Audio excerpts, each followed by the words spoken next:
Okay, we're going to get cooking. The committee will come to order without objection. The chair is authorized to declare a recess of the committee at any time. And I recognize myself for 5 minutes for an opening statement. On average, Americans spend 1/3 of their lives working. That's 90,000 hours over the course of a lifetime. For workers who hold multiple jobs or continue to work well past the average age of retirement, those figures are significantly higher. Time spent on the job is time away from home for most working Americans. Prior to the pandemic, 82% of employees did some or all of their work at an actual place of work. COVID, of course, has changed all of that. Telework moved into the mainstream, and millions of Americans quickly transformed their living rooms, dining rooms, and even their bedrooms into their home offices. 2 years later, it appears we're finally turning the corner, and many American workers are now transitioning back to the office. That transition, however, isn't as easy as flipping a switch. Some workers learned that they could do their jobs just as well, if not better, from home. Others appreciated the flexibility of telework and time saved not commuting. And at the same time, many workers missed the office environment.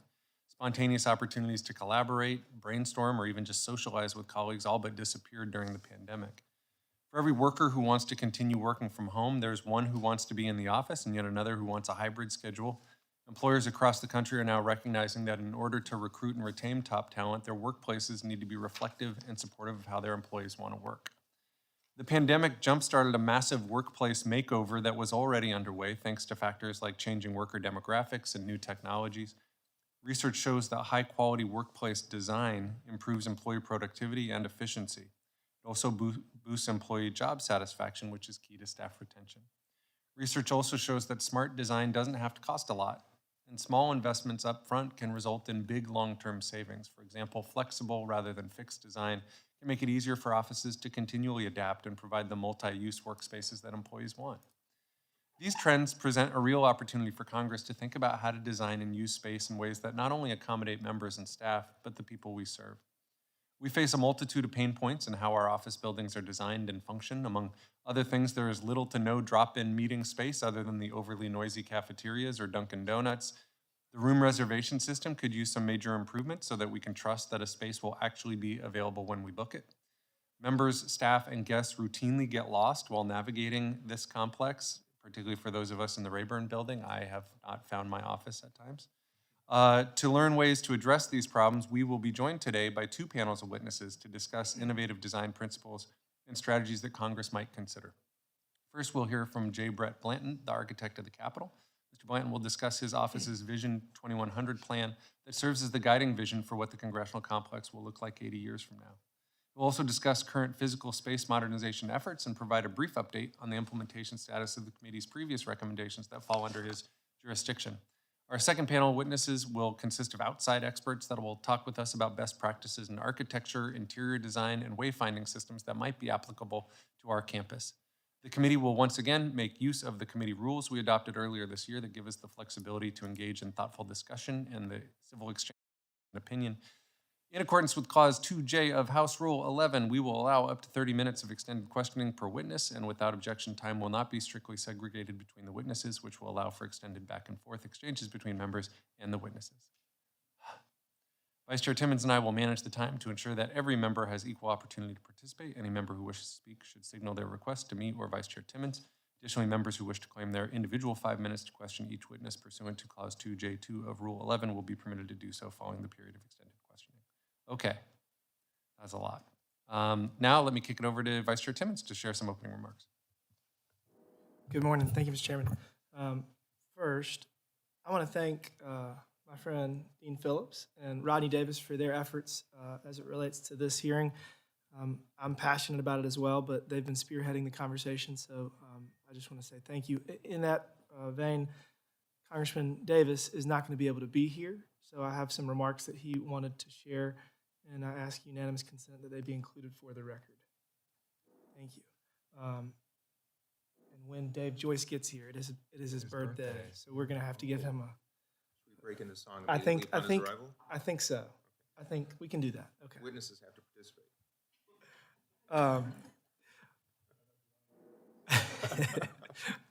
Well, first, Mr. Blanton, thank you so much for coming. We're going to have a lot of fun today. I love this complex. I love the Capitol. I cannot imagine how challenging it is to manage all the variables. If you think about it, you've got members and their staff needs. You have ingress, egress out of the Capitol. You have security concerns. You have visitors. And then you have the physical structures being on a hill going down and the challenges associated with how you get between buildings and how you define what floor is what and how. I cannot tell you how many times I've gotten lost in Rayburn. I try to not go there. Unfortunately, that's where my committee is. But trying to get to the chairman's office, I've literally never gone the fastest way. I know that I've never gone the fastest way. And to be fair, our offices, I think, are the two furthest points on the entire House campus from one another. I mean, they literally are. I'm not going to say that I know that we can do better. I don't know what that means, and I think that's the purpose of this hearing. I think the best ways that we can try to improve is going to be opportunities for members to interact in a bipartisan manner. We've made some recommendations on that already, but I think a lot of it is space. We've had so many challenges as a committee just trying to find places to have fellowship and to have meetings. And, it's not so much being a select committee, but just a dinner. We have literally struck out many times trying to find a place to have dinner on the complex. We've gotten better at it, but it's not easy. And then you have staff. If staff wants to get together, really they can go to ABP. That's their neutral site, or a number of other spots, Dunkin' Donuts.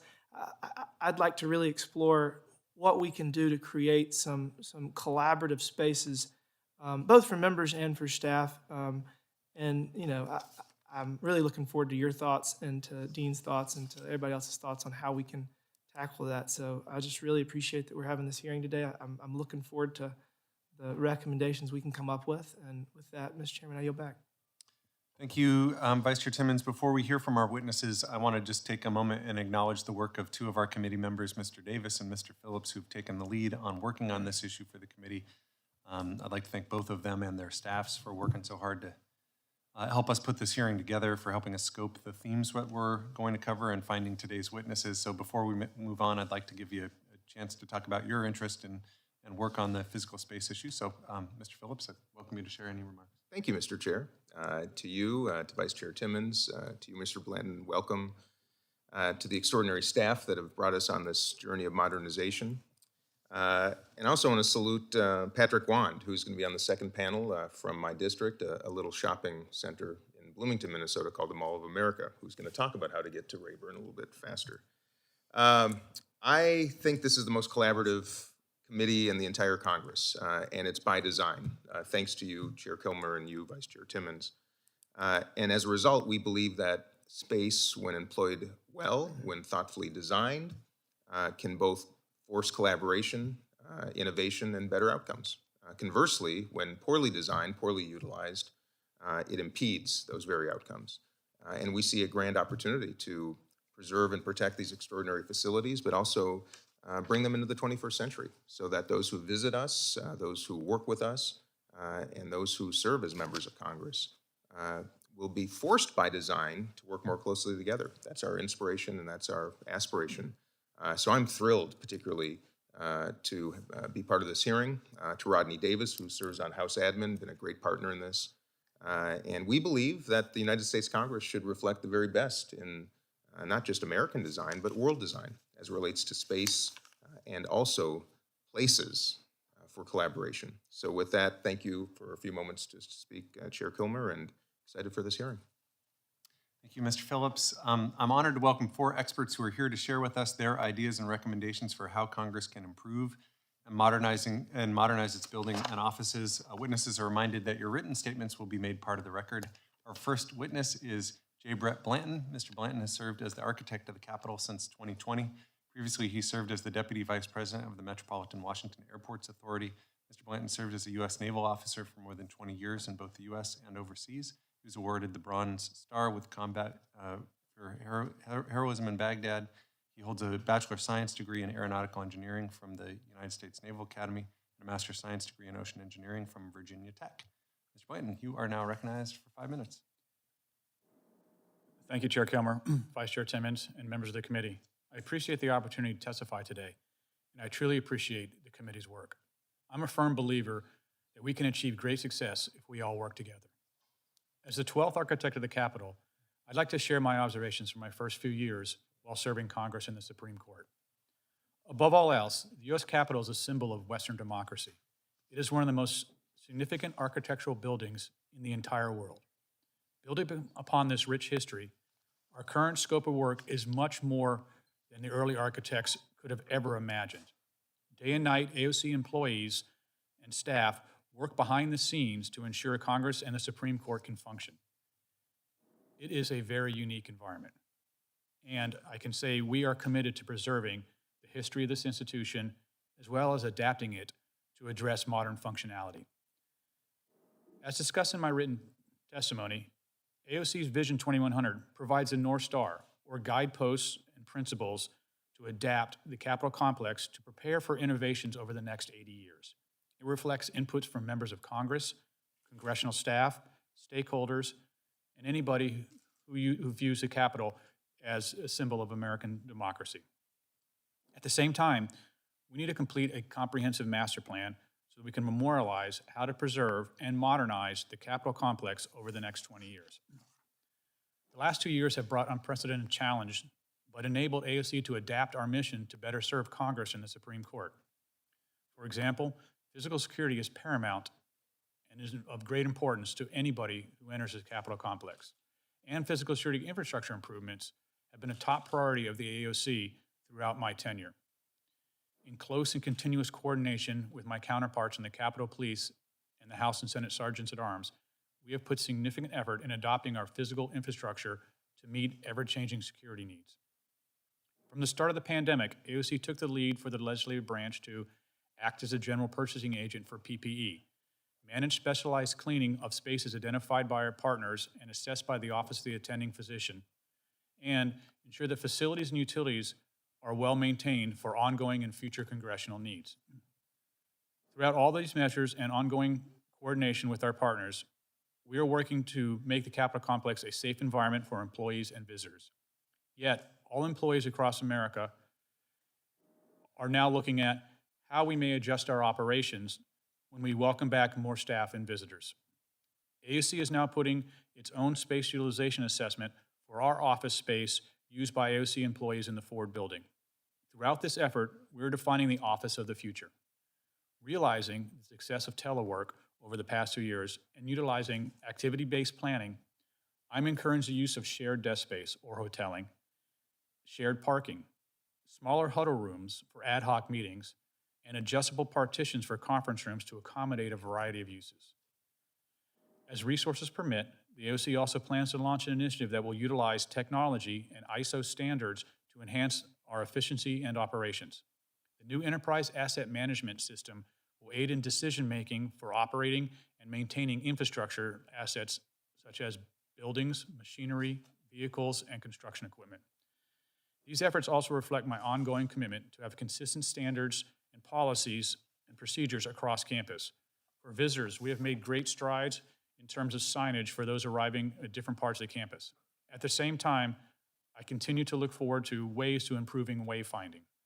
And I acknowledge that many of our buildings, by their just layout of the infrastructure, are challenging to navigate. In addition, the agency is committed to improving accessibility across campus.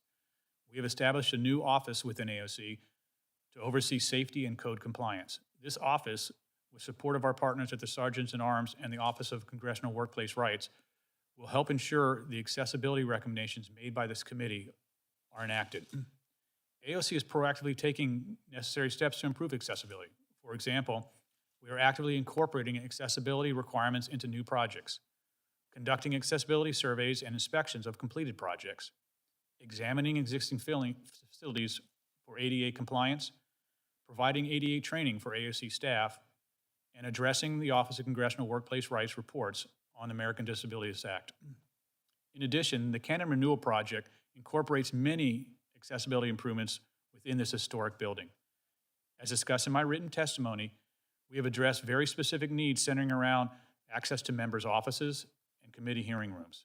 We've also expanded the number of elevators and family-friendly restrooms as part of this effort. While all these improvements are a top priority, I'm also committed to maintaining a positive work environment where people have the skills, training, equipment, and support to serve Congress on behalf of the American people. On a daily basis, I'm impressed and inspired by the perseverance and professionalism displayed by my employees. Yet, we can always do better to provide training opportunities for my staff. That's why I started an initiative called AOC University. Through this effort, we are expanding professional development opportunities for all AOC employees. We have a team working to identify the areas of greatest training needs, as well as the best format for implementation. Our goal is to provide cost-effective, meaningful opportunities to both attract and retain skilled employees.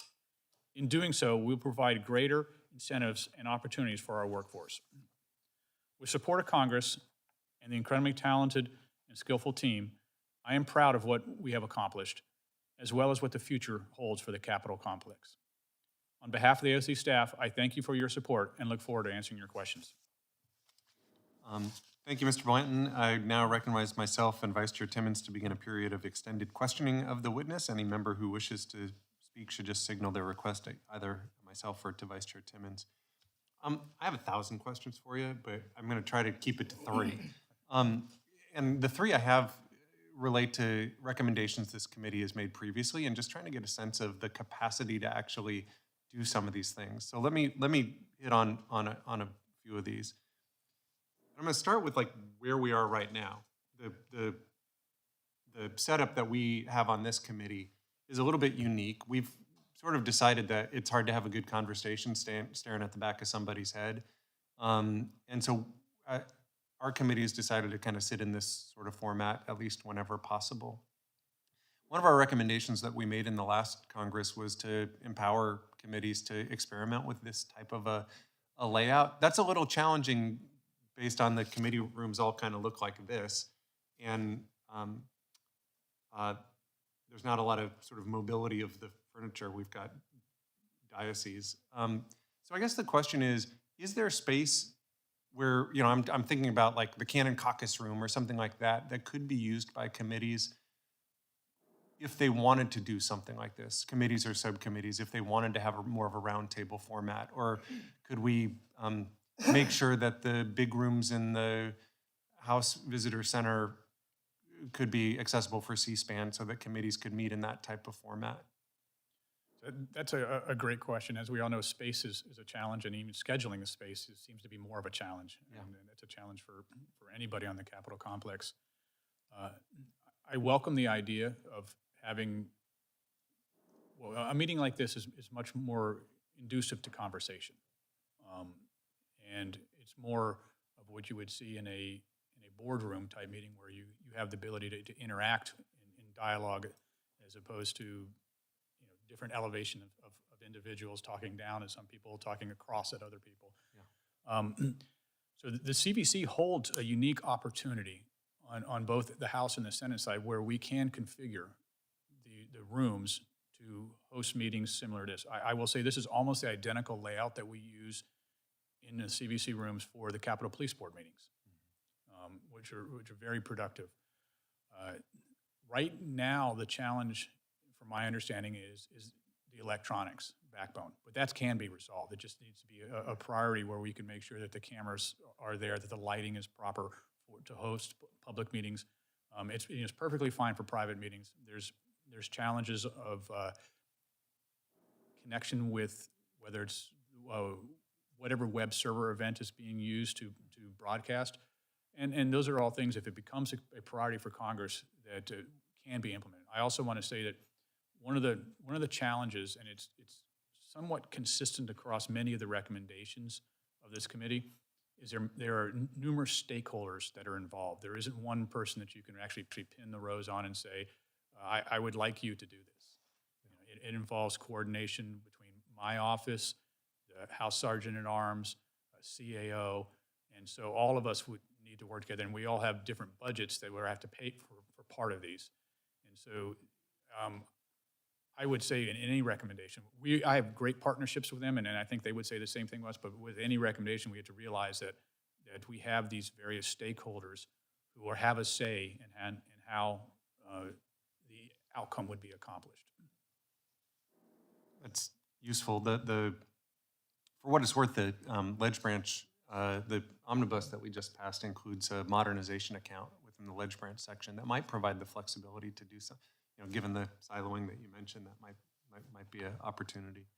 One of the other recommendations that we made was focused on raising the cap on the number of full-time staff. Just recognizing that our districts are getting bigger and bigger, the population that we serve is getting larger and larger, and the capacity to be responsive to our constituents becomes more challenging. There was some independent review of this that also suggested that there should be an increase in the number of employees on the Hill. Can we accommodate that? Do we have available options for if we're bringing more people into member offices? How would that work?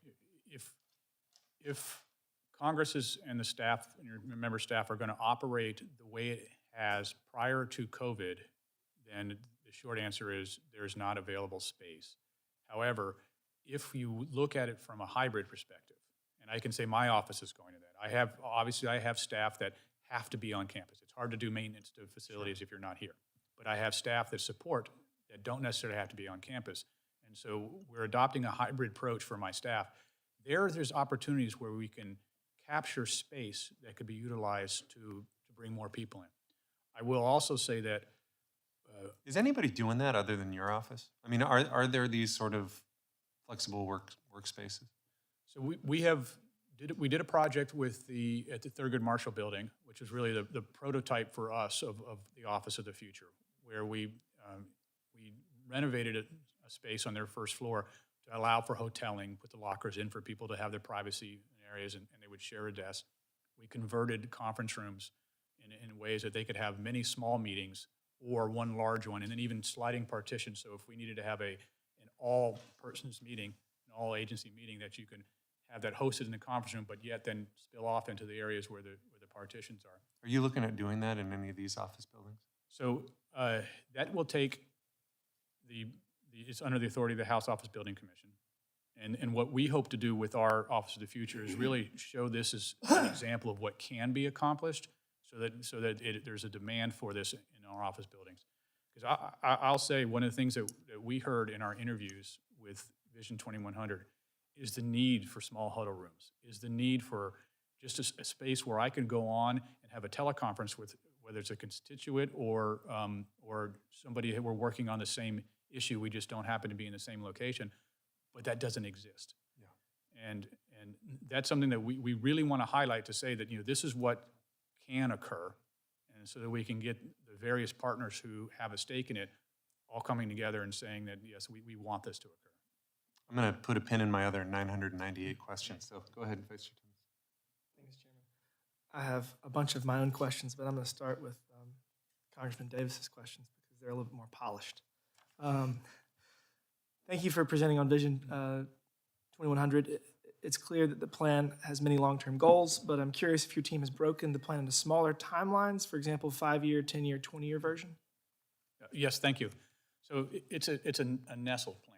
So the Vision 2100 is as I said, it's the powerful and lasting statement of what the Capitol will be over the next 80 years.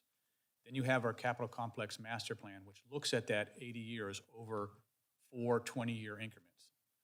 The next portion of that, under that, is 4 5-year strategic plans. And so that's how they all nestle together to work. But the idea is we're following the North Star from the vision, and we're having definitive things where we have specific timelines where we can measure our progress and determine, do we need to change courses? It would be beneficial as follow-up for us to learn more about these shorter-term plans and how your team has built in room for innovation. Is that something that you could provide I would us? welcome that discussion. Okay, great, thank you. And what customer feedback tools do you have in place to ensure that the people who use and visit these buildings are part of the process?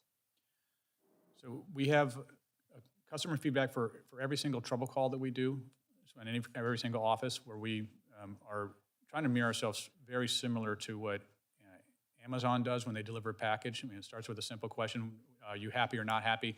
And then if you're happy, you got a couple questions that follow on about, they were timely, they were courteous, they got the work done. If you're not happy, what are some of some follow-on questions? We also have that when we have the public in space in there that will engage with this Capitol Visitor Center along their tour routes. Do you believe that the House needs another House office building? I think that's something that we are clearly looking at as part of our Capitol Complex master plan. There is a distinct pressure on both the House and the Senate for office space. And so obviously land is a premium on both sides. And so that's something we are, that is one of the key outcomes of our master plan. And I want to state that this is not a master plan that AOC is doing in private and then going to unveil it and say, here's the answer. This is an interactive process with members and stakeholders and the public, effectively, to determine what is best for us for the next 20 years. Last question. What do you believe is the House office building's greatest challenge when it comes to space?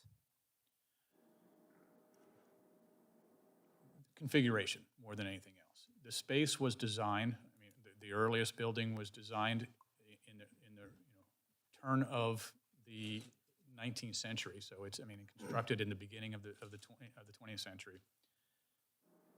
The concept of even telephones didn't exist at that time. And so you think what has progressed in the world, what technology and disruptors have progressed since then, it's really adapting the space to be able to utilize current technology in the most efficient way possible. I'm going to let Dean go. I have my questions next. Thank you, Mr. Chairman. My first question is understanding how space is currently used. Does the AOC maintain an understanding of exactly who controls each room, hearing room, office, and so forth, or is there a centralized understanding of that right now? So we have a good understanding of under whose authority each room is given, whether it's, I mean, the overarching authority is the House Office Building Commission. And just for everybody's education, who comprises that commission? So that is the Speaker, Majority Leader, and Majority and Minority on CHA. So okay, and so they maintain so ultimately the answer is there is some type of a master. Yes, but they do it in large blocks. Okay. For example, they'll say, AOC, you have this floor on the Ford building, and then we are now in charge of configuring our space on that building. Okay. And they'll give CHA or another support entity another set of real estate that they would control. Okay. We have not had discussions about really looking at the micro level outside of my spaces of how we can reconfigure some of these office spaces in a way that would be more efficient. Okay, so different groups administer different spaces. The same goes with scheduling, I imagine. Yes. Okay. Like I have conference rooms that I can schedule. The various support entities have the same one. Okay, so, and just tagging along on Chair Kilmer's question about committee room design, whose instruction would it take if the aspiration was to reconfigure this hearing room, for example, into a more collaborative environment? Whose instruction would result in that being done? So we have a program within the House that we are doing 2 committee rooms a year, and that's in close consultation with CHA about what committee rooms are in the queue and what we're doing within the committee rooms. Oh, okay. So we go through and for example, some of these committee rooms they'll change the entire orientation, where the dais is now 90 degrees or what it was before because it was for greater operations. We do engage with the committee and CHA during that process to determine what would be best for the renovation, best for the operations of the committee. Full realizing that, what was the past? We have a history. Sorry, we have a mission to preserve, but also there's a way that you can preserve while still modernizing. So, if I might just interject, so if a committee chair, first of all, which hearing rooms are up next? I'll have to take that for the record. So if a committee chair implored that we want to get away from this design and do a more circular table, is that something, who would stand in the way of that if a committee chair said, this is how we want to do it, or two, or a So it ranking? would be in consultation with my office and CHA that we would have these discussions. You'd have to collaborate. So there's not a distinct, okay. Okay. Each one of these committee rooms have a level of historic preservation that is required based off of the history of the committee rooms. Okay. Some of them are not as historic as other committee rooms, so that makes it much easier to be able to go through and say, hey, we can change just about everything. But is that fair to say that that's, the chandeliers and the finishes and less than the configuration of the, It's seating. mostly the physical infrastructure, but you can run into it with some of the historic dioceses that may have hosted very particular events in the past. okay. My second question is about any engagement of the private sector, designers, thinkers, for a kind of ideation as you work on some of these master plans, the 2100 plan? Yes. So we don't do anything in AOC in a bubble.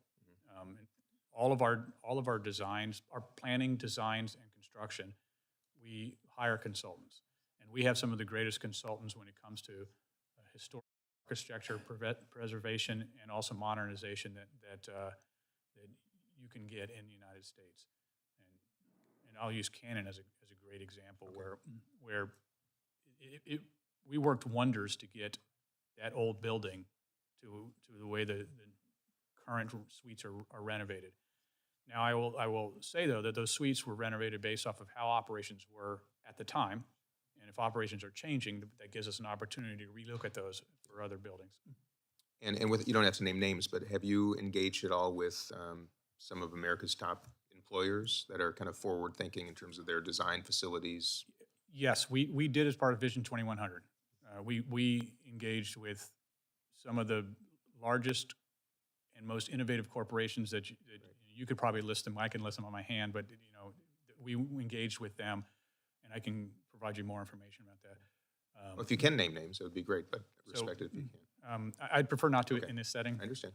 Because many of them wanted to keep their interaction confident because they Understand. but I will say we also brought in futurists Great. and visionaries that really look at technology is changing more rapidly, and it's expected to change more rapidly in the future than it did just in the last 20 years. And so there's a lot of disruptors, or as we call them, change tensions. And those, I'll just use a very small example with us. The micro transportation networks that are going on now, the bikes and scooters. I mean, if you would have told me a couple years ago that somebody would be riding a scooter on Capitol Complex, I would have said, yeah, a 12-year-old would. Not a business person going to work. So that is a change tension, but I wouldn't necessarily call that one what we call a fundamental shift. A fundamental shift is where that tension now turns to changing the way we do business. And I'm going to talk philosophical now, because Uber and Lyft are doing research on flying vehicles, flying taxis. Well, we are controlled airspace around the Capitol.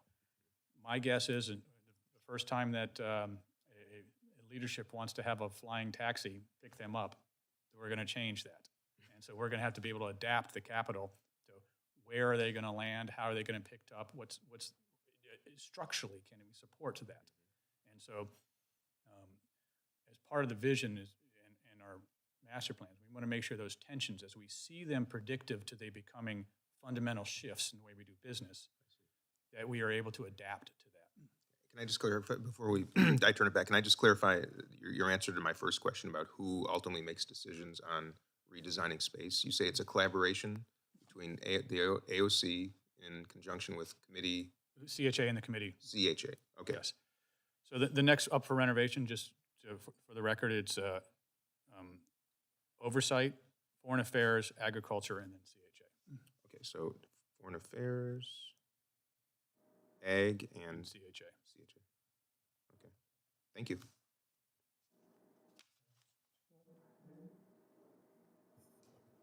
Go ahead, Vice Chair Tim. Thank you, Mr. Chairman. We've talked a lot about trying to find opportunities for members to have fellowship. I imagine it kind of a cafe-style thing somewhere near the Capitol, maybe inside, maybe outside. just really bipartisan meeting space, both for casual meetings, but also for dinners. Um, how challenging would that be? And let me give you one more variable. Before the pandemic, I think there was talk of putting the restaurant next to the members' dining room on open table when we're not here. Like their food service is pretty good, but it's very challenging when I think one of their rooms had $20,000 in annual income, and I mean it's just hard to run a restaurant when the flow is so unpredictable. Is there any talk of anything with the restaurant, and then separate from that, the meeting space for members, cafe style and dinners? So for the restaurants on the House side, that's managed by by CAO. We do the restaurants on the Senate side. And I will say we are both experiencing the same issues when it comes to the revenue generation that you would expect from a restaurant. As you know, we go through times where they need to be open late at night because of business, to August recess when they may get a tenth of the people that will travel and utilize a restaurant.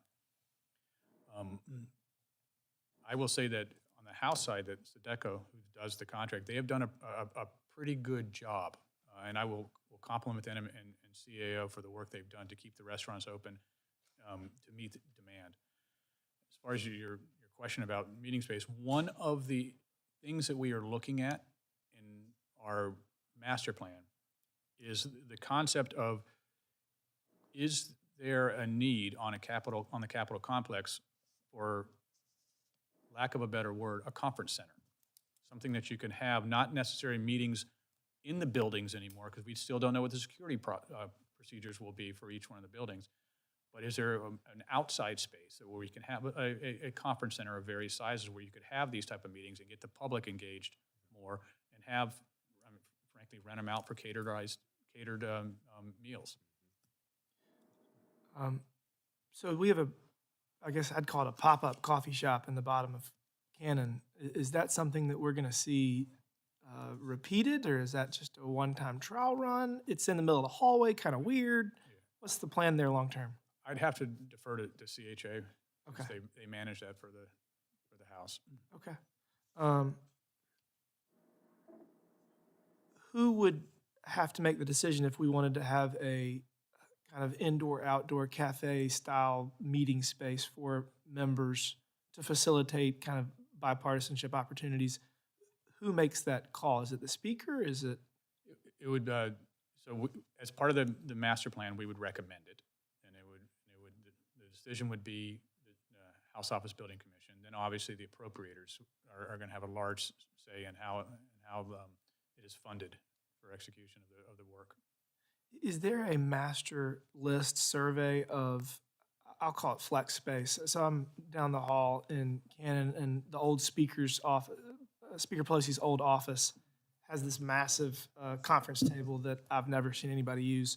I mean, space like that, I mean, I would imagine someone's responsible for it. Is it reservable? How does that stuff work? So it depends on where the space has been allocated.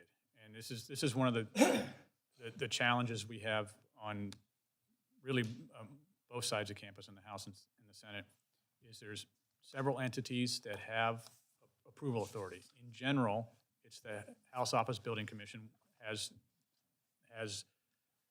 full visibility of the space that is used by members and the committees. The space that's allocated to the various support entities, like my office, CHA, and the Sergeant at Arms, they have broad visibility, but not the same visibility where, for example, if you needed to use a conference, your staff needed to use a conference room of mine in the Ford, it would take somebody knowing it exists, knowing that nobody's in it right now, knowing who to talk to within my organization to be able to rent it or use it. There isn't currently anything that looks at conference rooms or flex spaces. It has an online, say, reservation system that would be able to prioritize a meeting of say, the chairs versus the vice chairs, or another committee meeting. And I can tell you, in many commercial office spaces. That exists. You can go on your computer, whether it's through Outlook or some homegrown system, and say, I want to utilize a conference room from 2 to 3. I think that's something we can probably look into further. The pendulum always swings back and forth on the Hill, and the speaker inevitably will change and change back. Does the speaker have the vast majority of control over kind of the Capitol and flex space? And is there any possibility of maybe recommending a standing space that is not party controlled that would be available for anyone that wants to get together and have fellowship in a bipartisan manner? Does that question make sense? So I wouldn't say the speaker has control. I would say it's the House Office Building Commission that has control, and so that Which is the speaker, the majority leader, and CHA. But Okay. that's the organization that would be able to make a decision of space that is utilized by members and committees, that this can be utilized for a different purpose. last question. Historically, has this, 10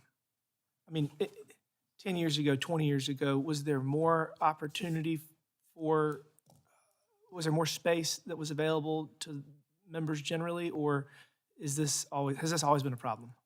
From my understanding, obviously, the offices are growing, support entities are growing, but it's my understanding that for at least over a decade, that space has been a challenge on the Capitol complex as a whole. Thank you. Yield back, Mr. Chairman. Cleaver.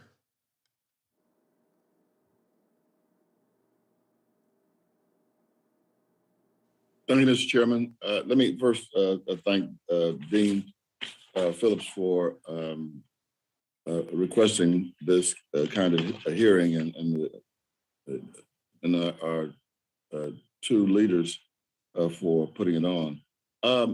I had a chance to spend some time going through the bunker where Churchill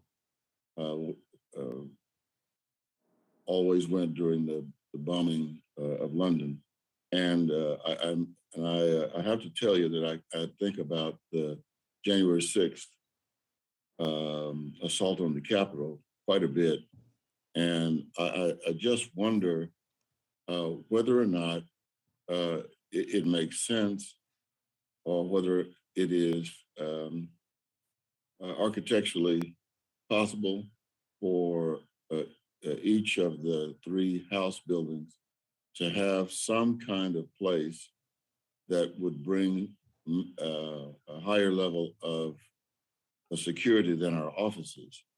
When we during the Capitol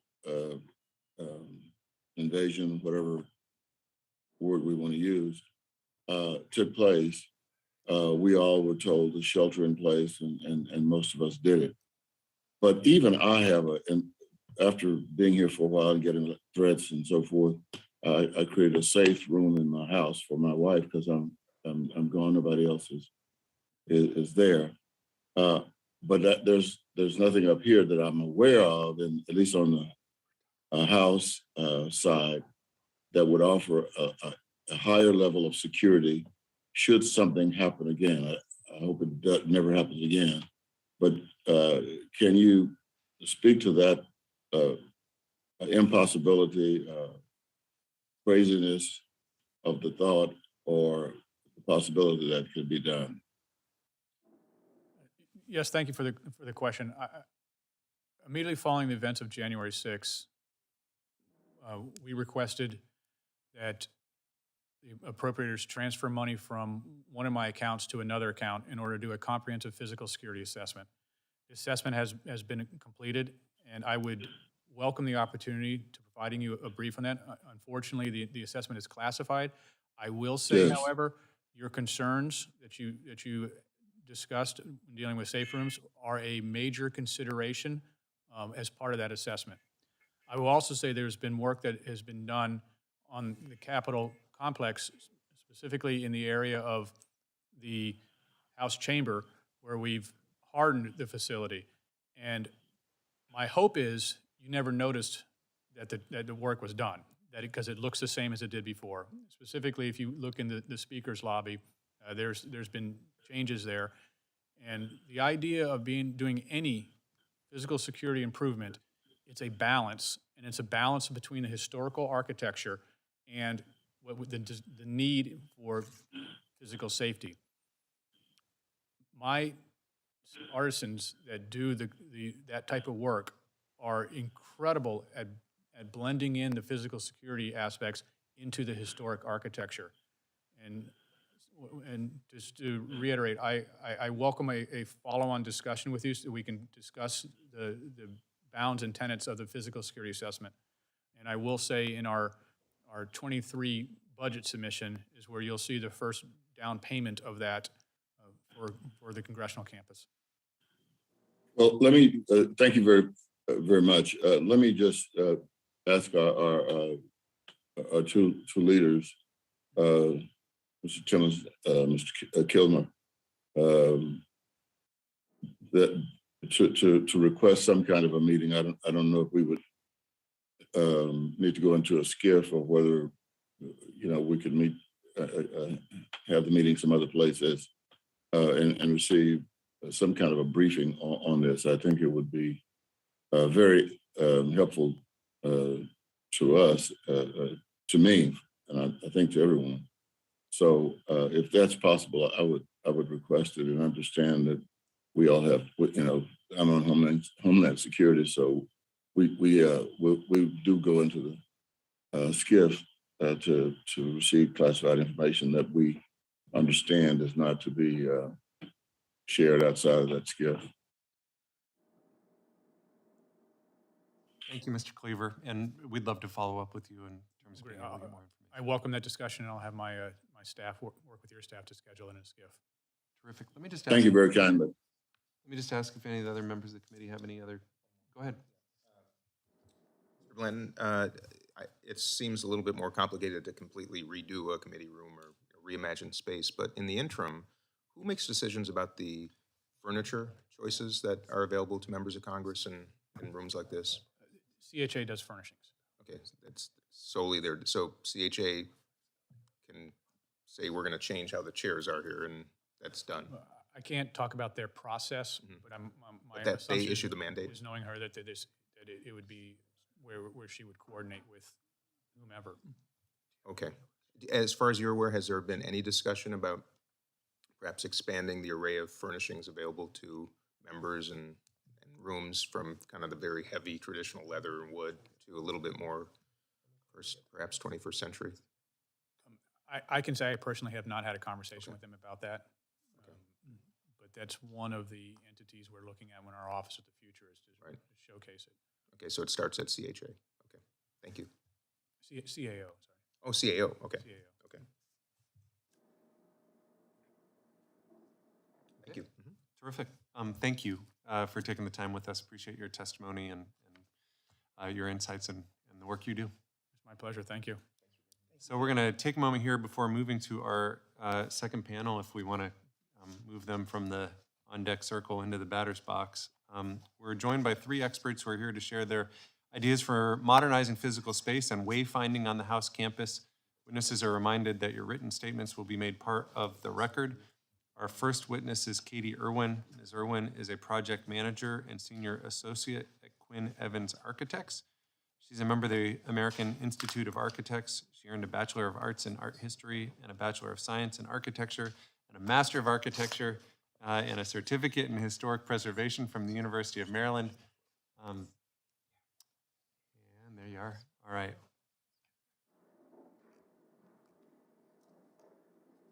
So we'll call on you first.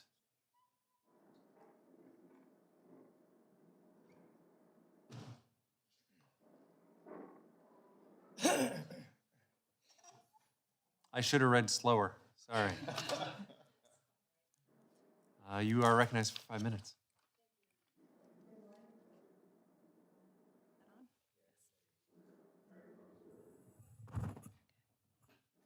Good morning, Chairman Kilmer, Vice Chair Timmons, and members of the Select Committee on the Modernization of Congress.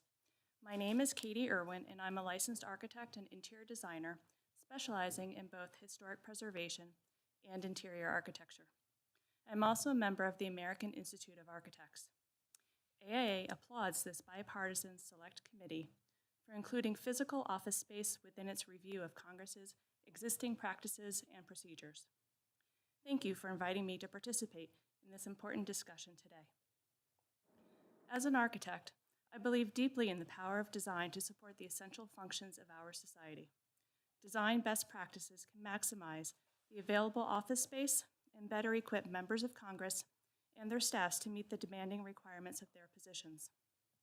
Modernizing congressional offices also has staff recruitment and retention value. I respectfully offer these recommendations for your consideration, and please see my written testimony for more detail. Please note that this is not a substitute for design consultation with an architect or design professional. An additional consultation with the architect of the Capitol would be required. Historic buildings, modern functionality. In my practice, I have worked with multiple government clients in historic buildings. I fully appreciate that congressional office space must retain the grandeur we associate with the seat of American democracy. It is critical to maintain the institution's character-defining features, spaces, and finishes. This is completely feasible while still allowing for necessary modernizations to meet the needs of the 21st century office building. I work with clients to identify priority zones where the historic character and public-facing aspects of the building are an elevated concern. Those are distinct from other zones that have already been modified numerous times or are reserved solely for staff use. Congressional office suites could present a mix of both zones. The member of Congress's office may retain solemn design and furnishing, while still allowing for updates to congressional staff working spaces. Modern furnishing can support this goal. Historic writing desks and other traditional pieces can work alongside sit-to-stand desks, credenzas, and other technology-incorporated furniture. When approached thoughtfully, this can be done in a beautiful and tasteful balance of form, function, and ergonomics. Noise and daylight. Congress should also consider methods to reduce noise contamination and increase access to daylight.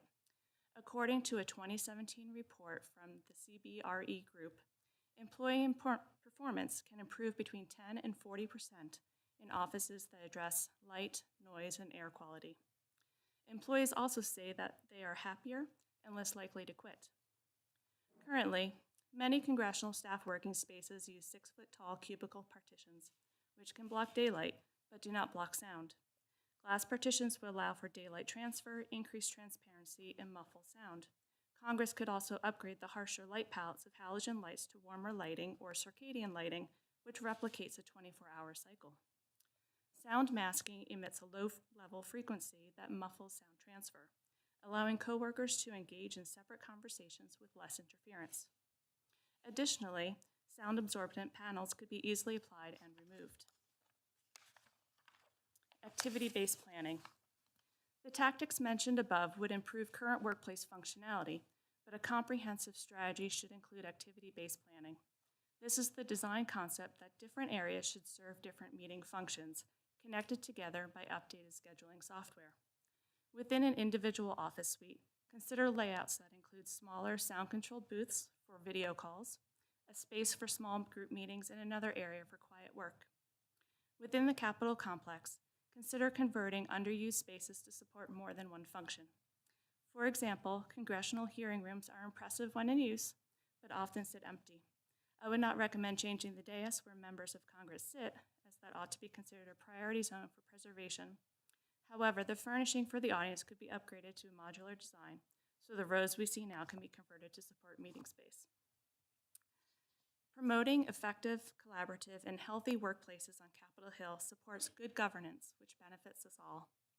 We can be good stewards of these historic spaces while sensitively integrating modern updates. AA would welcome the opportunity to continue to be a resource for you. Thank you again, and I look forward to your questions. Thank you, Ms. Irwin. Our next witness is James Osman. Mr. Osman is the Vice President of Workplace and Strategic Sourcing at Etsy and a First Movers Fellow at the Aspen Institute. Earned his Bachelor of Arts in International Relations and Affairs from the George Washington University. and earned his Master of Science in Sustainability Management from Columbia University. Mr. Osman, you are now recognized for 5 minutes.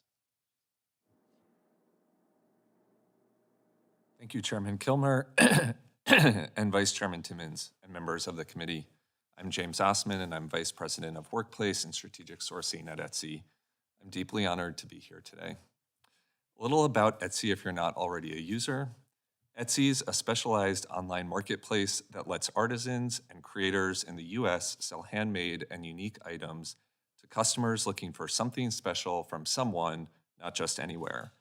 More than 5 million creators are now selling on Etsy, mainly women and businesses of one. Our sellers live in nearly every county in the US, 1 in 4 in rural areas, and almost all of them work from home. Etsy provides a true on-ramp to entrepreneurship. Anyone with 20 cents and a creative idea can start a business and pave their own path to financial success. In fact, 44% of Etsy sellers leaned on their creative skills and started their business during the first year of the pandemic. For them, it was a great renewal, not a resignation. We're headquartered in Brooklyn, and we're just north of 2,400 employees. Designing our spaces with creativity and inclusion in mind is part of our DNA. It's probably no wonder to you that a company about creativity would integrate that value deeply into our company's culture. Etsy's offices capture the essence of our marketplace. We worked with local makers to create furniture and art that's not just inspiring, but that shows off the deep connection we have with our seller community. But our workplace philosophy is more than just about aesthetic creativity. It's also about innovating how and where we work, keeping sustainability and inclusion at the forefront. I'd like to start by talking about our underlying design and workspace principles, and then I'll shift to the ways we've adapted during the pandemic. First, sustainability.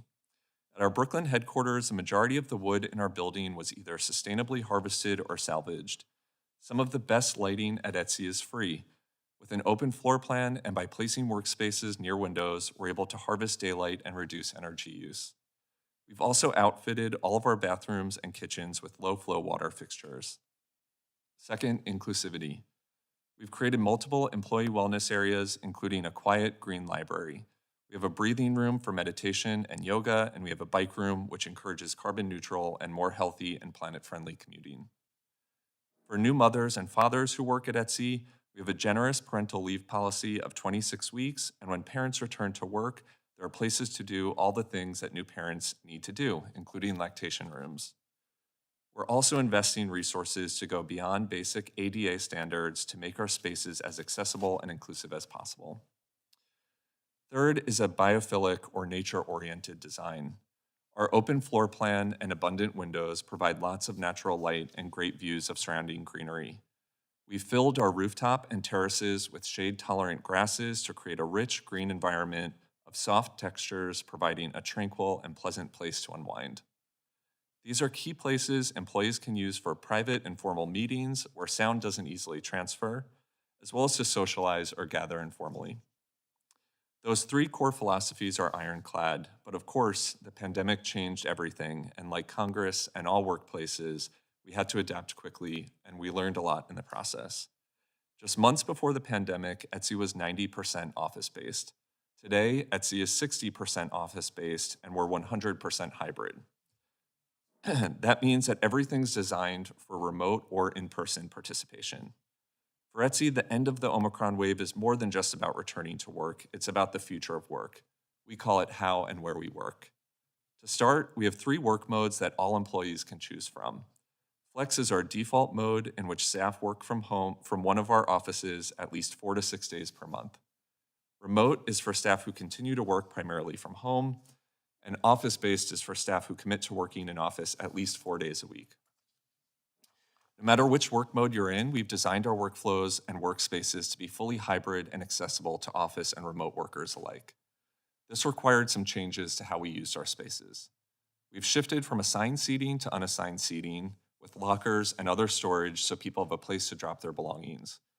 We know that people are mostly coming to our offices for connection and collaboration, not to sit at a desk all day as they might have done before. We've added colorful felt screens between our desks, which allow for greater privacy and for calls to be taken from desks. We've increased by 300% the quantity of informal, flexible seating in common areas. Employees can work and meet from anywhere on comfortable furnishings like couches and coffee tables, as well as more structured seating. We've increased by 150% the number of large configurable and reservable meeting spaces to support multiple types of collaboration or the need for privacy. We also have dedicated quiet zones where anyone can work without disruption. And we've invested in norm setting to make hybrid meetings a great experience for both in-person and remote participants. We're very proud of our workplace approach, from our core philosophies to our transitions during the pandemic. We move quickly but thoughtfully with the goal of ensuring our offices enable productivity, collaboration, and connection. Finally, you're all welcome to come visit our Brooklyn headquarters anytime. Thank you again for the opportunity to address you today, and I welcome any questions you may have. Thank you, Mr. Osman. And our final witness is Patrick Wand. Mr. Wand is the Senior Manager of the Project Management Office at the Mall of America and American Dream. He's overseeing the development and implementation of Mall of America's wayfinding and customer tracking system, which allows Mall of America to make better informed marketing and operational business decisions. He earned his Bachelor of Arts in Psychology from Gustavus Adolphus College. Did I get that right? Gustavus. Okay, sorry. My Norwegian background. Mr. Wand, you are now recognized for 5 minutes. Good morning, Chairman Kilmer, Vice Chair Timmons, and members of the Select Committee on the Modernization of Congress. My name is Patrick Wand, and I am the Senior Manager of Project Management Office at Mall of America in Bloomington, Minnesota. For those who have never visited Mall of America, it is the nation's largest shopping, dining, and attraction destination. Currently, we are welcoming roughly 32 million guests per year, which is 80% of our historic average of 40 million annual visitors. And we have up to 500 tenants, which includes more than 60 places to dine and 24 attractions. With more than 10,000 employees in the busiest transit hub in Minnesota, Mall of America is a welcoming place, a busy place, and it can be a challenging place to navigate. I would like to thank the committee for inviting me to share insights we have learned at Mall of America over the past 8 years that will be relevant to your work. Myself and my colleagues have had video conferencing meetings with your staff on the topic of wayfinding.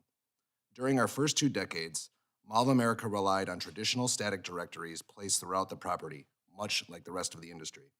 Our journey to create a better wayfinding system began in earnest in 2014 by trying to understand and identify what our primary challenges were and which objectives and goals would be most successful.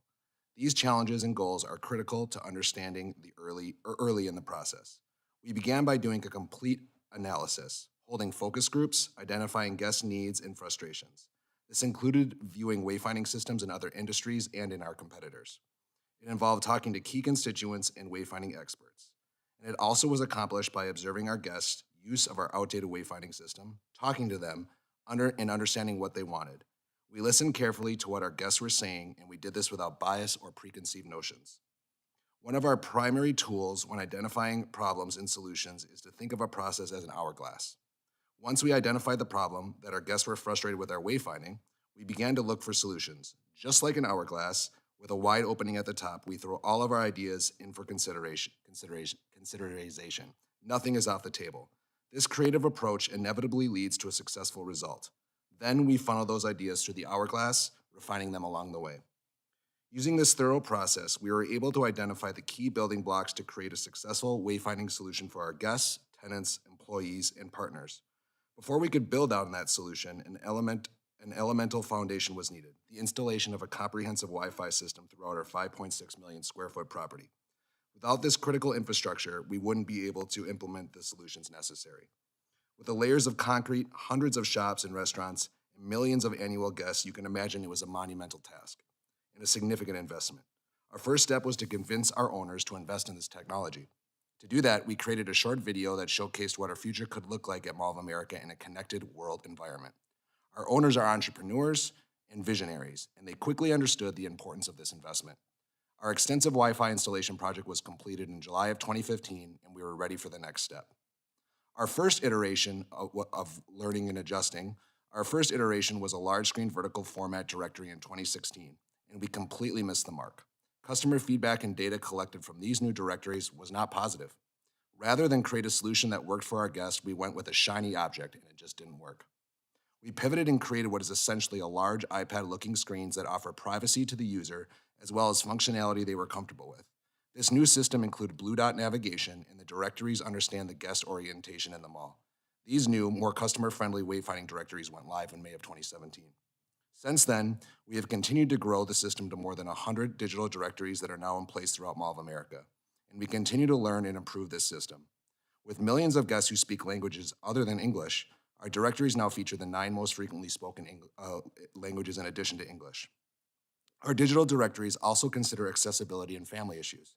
For those guests using a wheelchair, stroller, or other device, it will adjust the route to nearest elevator and show the travel time and distance. Likewise, it can help identify nearby family restrooms and nursing areas.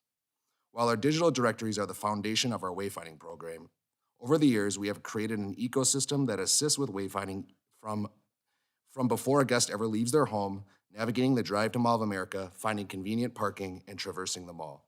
This ecosystem includes digital guest service to help plan your trip before leaving home, digital wayfinding signage on the freeway and highway system and the city streets surrounding the mall, and technology in our 2 massive parking ramps that show parking space availability.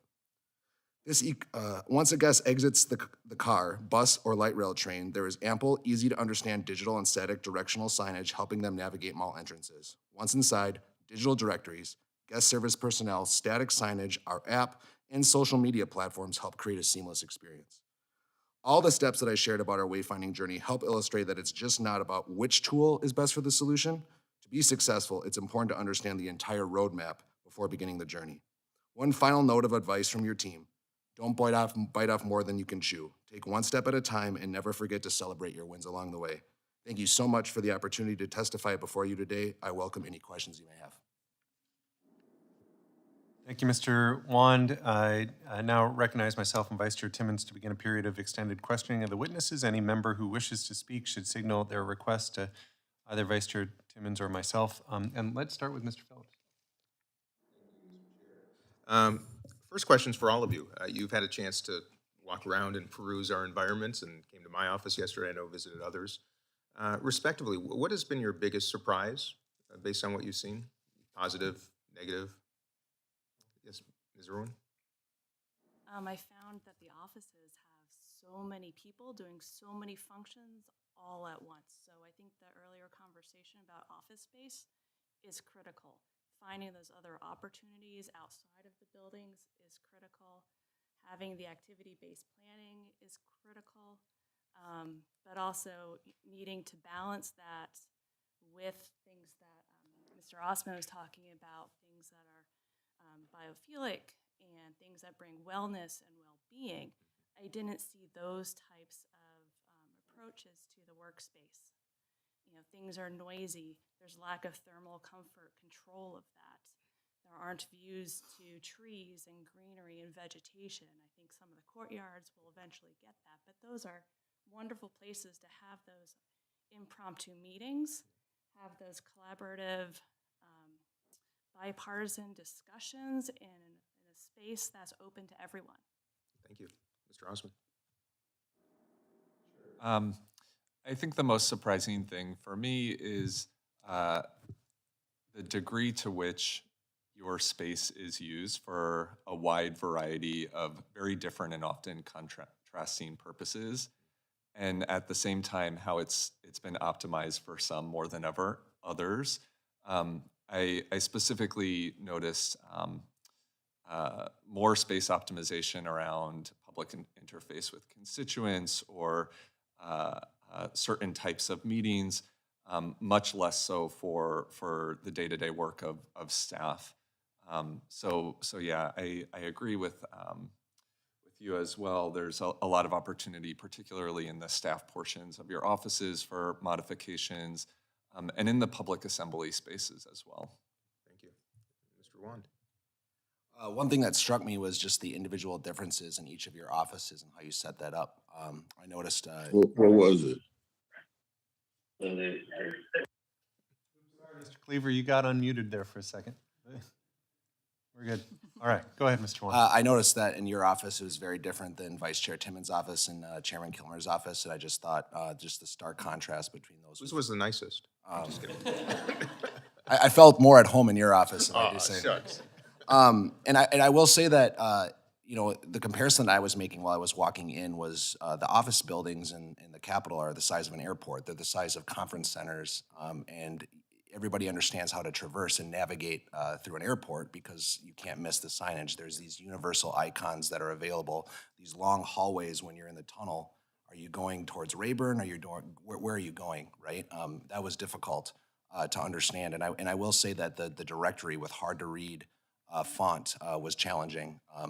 And it was difficult to understand the key on, you know, is this Rayburn? Is this, what office building do I need to go to find Mr. Phillips's office?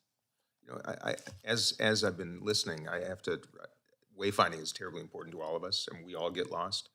I suspect that part of the dynamic right now is also has a security element. You know, if the January 6th insurgents knew exactly where they were going, it may have been actually more challenging for this institution.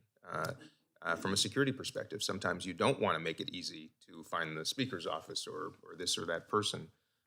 We have to balance that here. It's complicated. But with that said, based on your experience, Mr. Wand, at the Mall of America, which I can tell you as someone who has navigated it, it is remarkably stress-free for a building its size with its plethora of institutions within. It is so easy. It is almost antithetical to right here. How would you recommend that we begin that process? You know, I know you outlined some of it, how you did it, but for this institution specifically, where would we start? Yeah, I absolutely acknowledge the challenges in security, and they're not unlike our own. You know, exactly. a building of our size with one of the largest, you know, private police forces in the country. It was something that was extremely important to us. Modern technology nowadays allows you to remove areas that you don't want on a map to make them guest friendly and to make them, you know, easy to read. There are maps, as you guys know, already in by the elevators. And I would say looking at those from a more modern look and feel would be really, really, I think, helpful. There are modern icons, and I would say universal icons for "You Are Here." I will say it took me about 3 or 4 minutes to find out where I was because I couldn't find the little red triangle on the map. So I would say, you know, be creative around what you do want to see, and then be aware and really just put those into 2 buckets. This is not accessible to the public. We don't want people to see this. I don't think we would ever recommend, or I would recommend you would have a wayfinding to, you know, the speaker's office or to any of your offices. But thinking a little bit about, you know, perpendicular signage in the hallway right here, so that I know that I'm in the right direction for the budget office, the budget room, would be really helpful. Great, thank you. I yield back. It is really tricky. I have to say, you know, you mentioned the 6th of January. Like, the thing that, among many things that freaked me out that day was I didn't know how to get out of the building. It was my second day in the Rayburn building. I had no idea, like, where the exit was.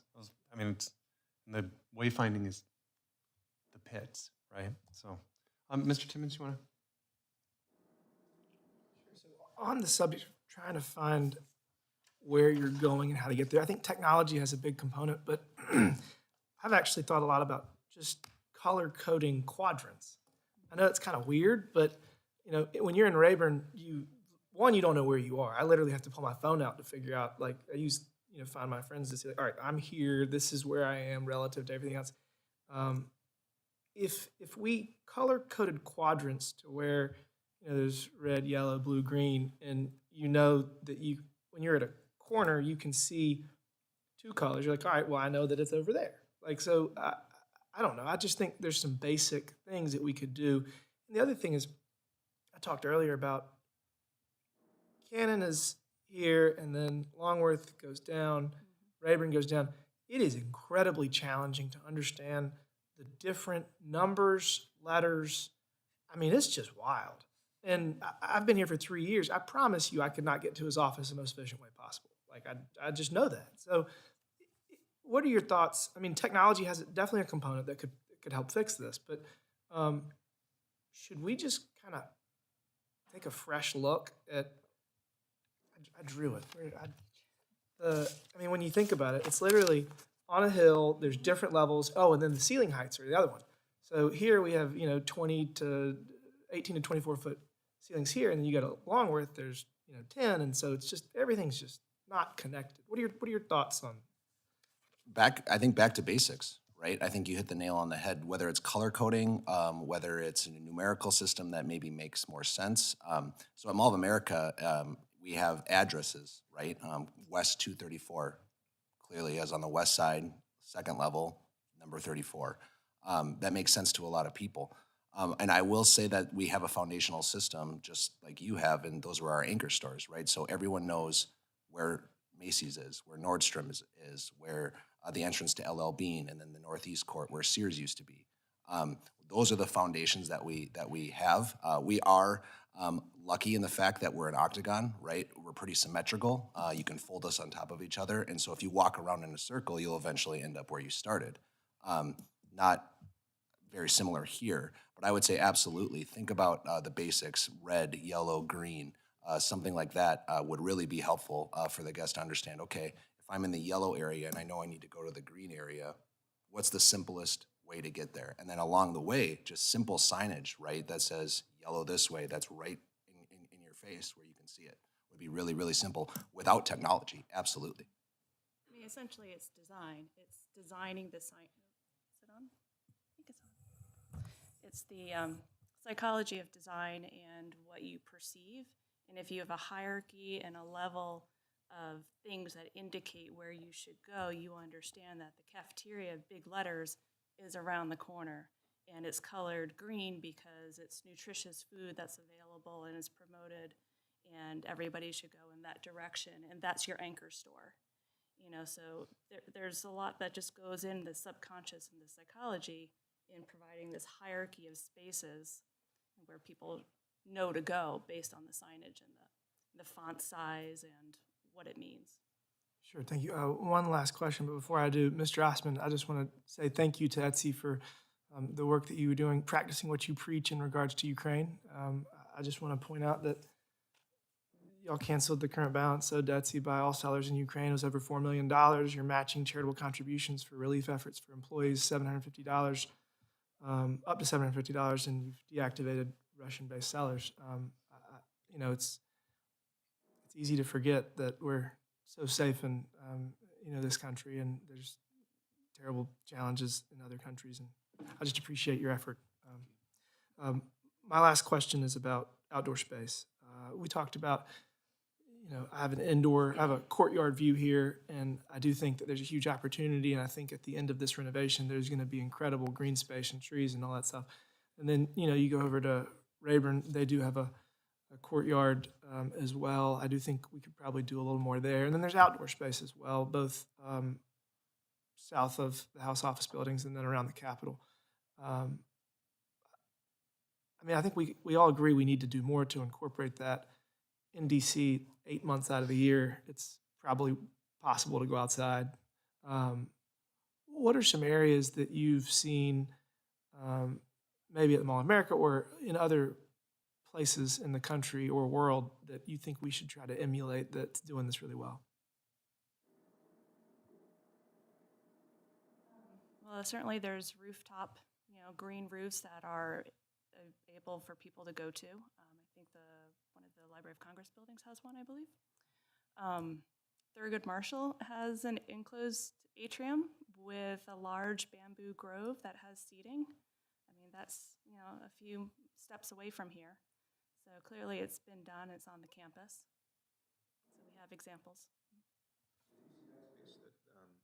The renovated space in Marshall Building. What's that? I have not seen the hoteling space that Mr. Blanton was describing about. Thank you. Yeah, at Mall of America, we have accommodating, I would say, lighting, just from natural lighting with the skyways, with skylights, which is really, really helpful. I will say that I wish there was more outdoor seating. That's very complex in our building. There's only really one location, which is the JW Marriott's restaurant that has outdoor seating. And I know there was comments earlier in panel number 1 about a restaurant. And so just thinking about that and outdoor seating kind of creates that team atmosphere for smaller meetings or larger meetings. We have, as our team, have gone out there and sat and had a dinner together, and that's really important. Yeah, I was about to say, 4, I think you're being a little liberal there. I can add, Etsy incorporates outdoor space into many of our offices. Our Brooklyn headquarters has 3 outdoor spaces, a rooftop, and 2 terraces. They're very much enjoyed by employees. People hop out there for a quick private phone call. There are team celebrations on the rooftop. It's also a place to display our values. We've got a large solar array that helps to power the building. There's local plants and greenery. So they're highly enjoyed places and are valuable from a employee recruiting and retention standpoint. I think this is really interesting stuff. And I think it's worth, part of the reason we're looking at this is the mission of this committee is make Congress work better for the American people. So as we think about these space issues, a lot of it is a discussion around like, how do you have a more functional workspace where people can work efficiently and effectively and work on behalf of the American people, right? That's why we're talking about this stuff. So you mentioned just the differences you saw in the 3 offices that you visited. What's unique about this place is there's some shared space, the committee rooms and whatnot. But by and large, we're like 435 independent contractors. And what our expertise is in is not this, right? And so I just think about when you're a new member coming in, you get, Longworth 1420, and they say, so what kind of furniture do you want and how do you want it laid out? And you've got folks who maybe have a background in public policy or political science making space decisions that frankly, like they don't know anything about, right? And so I guess I share that dynamic to ask your advice, right? How are there, because we have shared space, which we've talked some about, but then we have these individual offices, are there best practices for this type of dynamic where you've got folks coming into a workplace without the expertise to determine what a good layout is or what proper, in your testimony, Ms. Irwin, you talked about, things that might suppress noise and might enable a more collaborative workplace. So if you were us, if you're our committee, like, would you make a recommendation saying the architect of the Capitol or somebody ought to come up with 3 or 4 or 5 sort of, here's some options that you may want to think about, right? That you may want to optimize around for a modern, efficient workplace. Is that a question that makes sense? Yes. So I missed the last little bit of that, but I just wanted to say that, pressing upon the AOC to say, let's give the new members coming in a tour of some good workspace environments that allow different modes of working. There are ways from the 3 offices I saw the other day. 2 of them had folks there, in every single seat. And one of them, they said that they were in person all the time. And then your office, there's telework, and it's very flexible. So each individual office, like you said, has a culture and a way of work, but also there's a need to educate folks that there are other ways to do things. And education is a big part of this. So I think just walking through a couple offices that have changed, or the offices that Mr. Blanton spoke about in Thurgood Marshall, and say, here's a setup. This is how we do our work in our business day to day. Does this work for you in how the member likes to do their business? Are they just on video conference calls all the time, or do they really want that person-to-person, in-person, experience, sitting at a table across from each other, but they need a quiet space to do it? So I think just education from the get-go is what's needed when you come in. Anyone else want to swing at that pitch?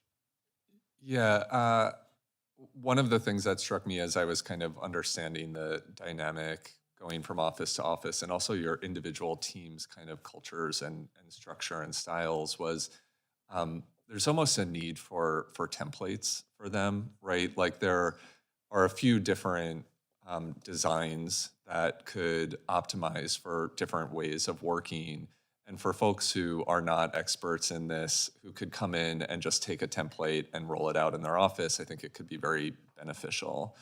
The other thing that comes to mind is I was doing a very informal, non-scientific survey questioning some of the staff members on their feelings about cubicles. And I was shocked. Almost everyone actually liked their cubicles. I don't think we could recruit a single employee in tech if we had cubicles. They're just simply not the standard. And so what that said to me is people don't know what they don't know either. And it would be helpful to give people exposure to other alternatives. I think open floor seating and no partitions between desks, no cubicles could be great options for optimizing your space, letting in more light, creating a more balanced environment. But they might not be desired until people have been exposed to that. I think that's really important. It's really hard to, to make change when you don't know what that looks like, right? And one of the things one of my main takeaways in the work of this committee is if you want things to work differently, like do things differently, right? Yeah, and I would just add, I use the analogy of Legos. If there were a lot of different ways you could maybe put together office space. I will say from our experience at Mall of America, we were in the basement. We called it the dungeon, and there was no natural light, obviously. We were in very small cubicles, and now we're in work pods, and I think we very carefully designed that the only people that have offices are those that are executives. If you are a director, if you are a senior manager, you work in a pod. It allows for more collaboration. And there was some consternation, there's some concerns about that, and I wouldn't go back. And again, it hammers to the point of you don't know what you don't know until you experience it, but also having the flexibility so that you can each design your offices for the type of work and the type of folks that you hire to help you do your jobs. The other thing I just want to ask about is that there are a number of constraints that we deal with in this environment, right? Security being one, historic preservation being another, even thinking about reconfiguring hearing rooms. I didn't realize that there's, historic preservation around the protection of the dais, right? Like, okay. Cost, right? Because we got to be efficient with taxpayers' resources. And there's just not a lot of flexible space, right? There's 435 independent contractors, plus the folks who represent the territories.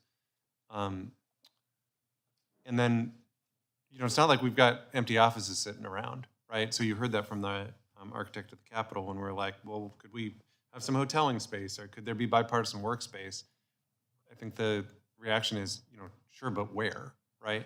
So do you have advice to us on how to think about, as we want to make recommendations to improve the functionality of this place, how to do that in a way that's conscious of some of those constraints? Certainly. I think big picture-wise, it's having a holistic view of what can improve the physical space, as well as the education of the occupants about what is historic or what spaces are in use and are underused and can be used. And then to have things that are set in, that are policies, we promote fitness so that you can go to the O'Neill building. It is encouraged to get the exercise, use the stairs, other ways to get around the House office buildings. So I think a big picture view, and there are ways to measure this. There are standards in place that other agencies and corporations are adopting to measure these things. So, you can do a checklist to make sure your physical space is doing X, Y, and Z, and then you're educating your occupants, and then you have things in place that you are supporting new mothers and providing them refrigeration and sinks and a comfortable chair and a quiet place. So there's things that can be instilled just across the board. But for a cost of, and that's words, that's things written up. That's not expensive movement of partition walls or anything like that.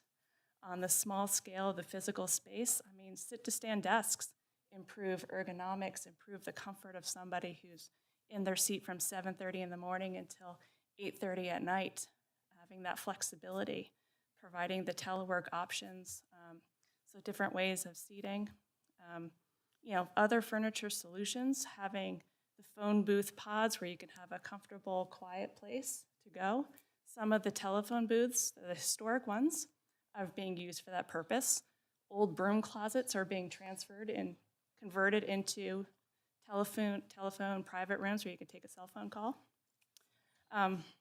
So there's, modest things like that. Improving the acoustics on the hard plaster walls that aren't going to move. Well, you can hang acoustical panels from walls and ceilings in a way that is reversible, that won't damage the historic features of a space. Providing a sound masking system, that's not going to harm any space. So I think there are ways to do a lot of things, incremental moves. Even in the cafeteria, it's so noisy and busy in there, but there are furniture solutions that can create a little acoustical shell, if you will, for a couple people to sit down that has acoustical padding around it and provides some level of privacy. It's not soundproof, but it's something that provides a place for people to go and they have that privacy that they need. On the cost-effective piece, I would just emphasize that sustainable design and operational practices can be a cost benefit. Things like LED light fixtures, low-flow water fixtures, reuse of materials. During the pandemic, Etsy retrofit all of its workstations from one standard height to sit to stand, and we use the actual same desktop surfaces to do that. So there are ways to make improvements while reusing or better using what you have. I agree with many of the recommendations that you mentioned as well. We are a big fan of phone booths. Those allow for quick private calls. They don't need to be bookable, so that resolves some of your issue around the booking system of meeting rooms that you mentioned. I would also look more into use of common spaces, hallways, or elevator lobby areas for informal gatherings. Having flexible furniture like couches and sofas there where people can just hop in, again, without reserving and have a quick meeting. Etsy's a big fan of walking meetings.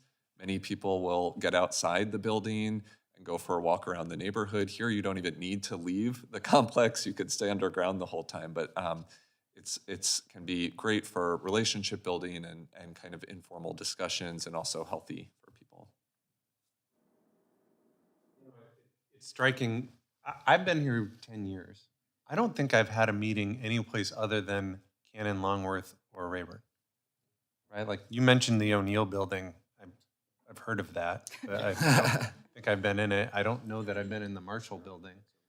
So maybe we need to think bigger about the space that we have. The other thing, we have space that's chronically underutilized. You mentioned in your testimony committee hearing rooms when there's not a hearing going on. There are other spaces where, and one of the problems that we have is the reservation system is broken. So what happens is people kind of hoard the space, or they book space whether or not they need it because they want to make sure they have it. They do need it, right? So you all work in environments where the challenges we're facing can't be unique.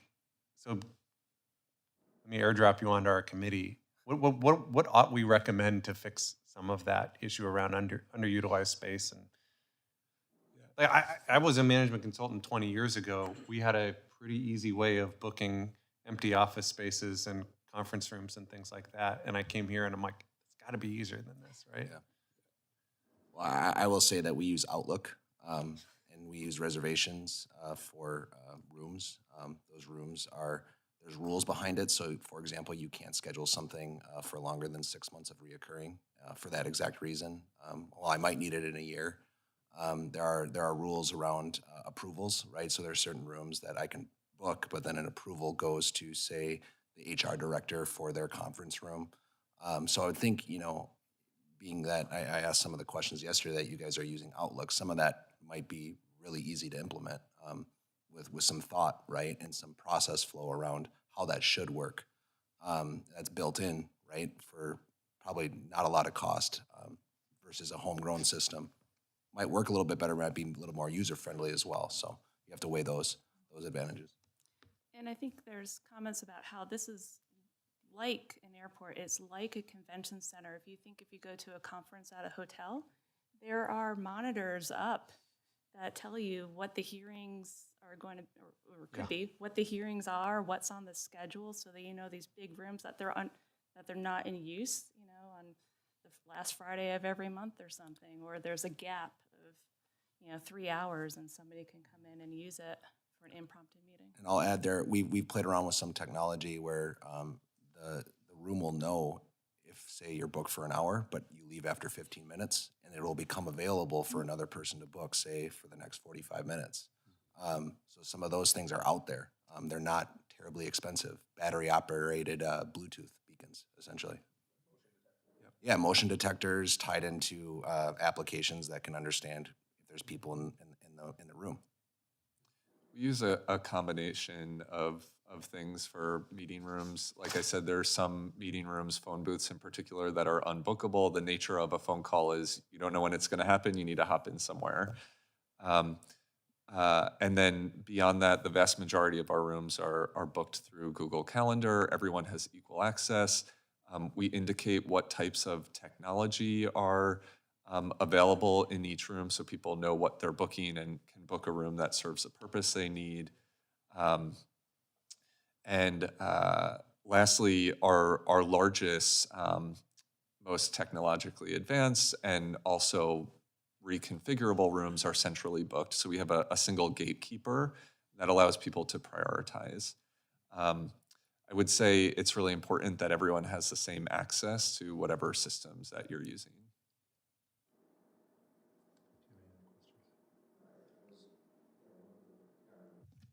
So I often ask if people could wave their magic wand, and now we have Mr. Wand in front of us. I've long thought that we could create an app for this whole complex that would accommodate a lot of these things we're talking about. You know, you can make reservations, wayfinding. I was just looking at the Mall of America app. I don't have it, but is there a portion of that app that allows you to wayfind, that you type in a restaurant or a store and it'll actually help you navigate? Yeah, so going back to 2015, part of the Wi-Fi project was implementing our first version of our mobile app. Okay. We had we had Bluetooth beacons installed along with the wireless access points that allowed for Blue Dot. It was really accurate, but the management of that there was a lot of overhead. In a building our size that's constantly changing, it was just really hard to keep up to date on the paths and the accuracy of that Blue Dot. So now, essentially what we did was when we put our directories in, we realized that's what really people need. We can't try and recreate and be Google, right? We don't have the funds to be Google Maps or Apple Maps. But what we can do is, look at common best practices for mapping. And so in our app, it's where are you now and where would you like to go? Simple, goal-oriented, and it draws a line. You can actually text on our directories. You can actually text to your phone the route. So you obviously have to leave the directory to go to, the Apple Store. And so if the Apple Store is on the other side of the mall and you need to go to another directory, certainly there are opportunities, but a lot of people will text that route to their phone. Applications today are very similar to the mobile websites that are out there. So I think I would challenge the thought process around, do I need a mobile app or do I just need a more friendly mobile website? But certainly it comes down to, what the Sergeant of Arms will allow in terms of maps that are publicly available. But there's a lot of things that we do. We have an internal employee app that allows you to chat individually with your supervisor. We have apps that allow you to see deals for all the tenants, post job opportunities. And it's really changed the way that we function as an office, especially during COVID. And really the goal there, again, not complicated, right information at the right time. Great. Well, thank you all very much. I'm grateful and very inspirational. Hopefully when you come back in 50, 60 years, you'll see some changes. I really like the idea of also just, once the building opens back up for visitors broadly, I think it'd be cool if you're walking down the hall, if there was something on the outside of a committee room saying, hey, there's a committee meeting happening on this subject right now. The visitors this is the people's house, right? And there's no screen when you come in that says, if you're here to visit your member of Congress, when you're done, these are the hearings that are happening if you want to go watch, right? I don't know. I feel like my family would enjoy doing that, right? Do a field trip to Bloomington. I'd be happy to host. Exactly, I And intend to to. Brooklyn. Absolutely. You're all more than welcome to come to Mall of America. We'll give you guys a Actually, tour. very compelling. I really appreciated you bringing your expertise to our committee and want to again just acknowledge Mr. Phillips and Mr. Davis for their leadership on this issue. Before we wrap, I also just want to note some sad news. Our committee's done, it's really made a point of trying to get our committee together and have meals on occasion and try to do some of the things that need to happen more in this place. Earlier this year, we had dinner with 2 former members and broke bread and listened to them talk about ways that we might be able to fix some of what's broken in this place. And one of the former members who met with us was Vic Fazio, who unfortunately passed away earlier this week. And I just want to offer condolences to his family. And he was definitely a steward of this institution. He cared a lot about making a Congress that worked better. And I want to just offer condolences to his family. He will be missed. Again, I want to thank our witnesses for their testimony. I also want to thank our committee members for their participation. We had a number of members who popped in and off on the screen, so hopefully they got to enjoy your expertise. I also want to just thank our committee staff. It's hard to put together hearings like this, and they do a terrific job, so I just want to acknowledge their great work. And now the official stuff. Without objection, all members will have 5 legislative days within which to submit additional written questions for the witnesses to the chair, which will be forwarded to the witnesses for their response. I ask our witnesses to please respond as promptly as you are able. Without objection, all members will have 5 legislative days within which to submit extraneous materials to the chair for inclusion in our record. And with that, this hearing is adjourned. Thanks, everybody. Thank you.